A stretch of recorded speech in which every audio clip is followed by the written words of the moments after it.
Our next speaker is Nicole. Nicole is from Jewish Voice for Peace and was born and raised in Cleveland. Nicole is a mother and also a director of programming at an area nonprofit. And this nonprofit supports families of children with disabilities. Nicole? Okay, I'm tiny, so let me know if you can hear me. I know. I'm gonna come to this one. Okay. Yeah, try this one. There we go. Okay, I'm just gonna eat the mic. My name is Nicole, and I'm here representing Jewish Voice for Peace.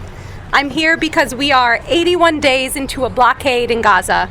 I'm here because 14,000 babies are currently dying of starvation, as the UN warned days ago if aid isn't allowed to enter the Gaza Strip.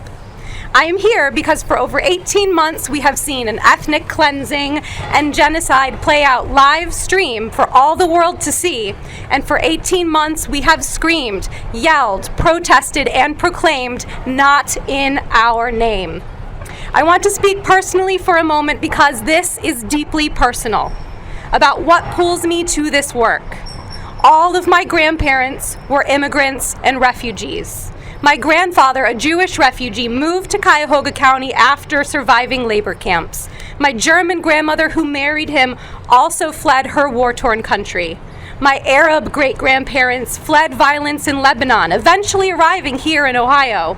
My Italian grandmother fled fascism with her family and also came here to Cleveland. To think of what might have happened to my ancestors today who were seeking safety, what this administration is currently doing to immigrants and refugees and even green card holders. To see how fear of immigrants and Palestinians has been weaponized. To see how the fear of anti-Semitism is currently being weaponized. I'm also a mother of 3. Since the most recent blockade began, mothers have suffered over 300 miscarriages due to lack of nutrition. This is also a genocide against mothers and grandmothers and future mothers. I am also the mother to a child with physical disabilities and intellectual disabilities, and a fierce advocate within the disability community.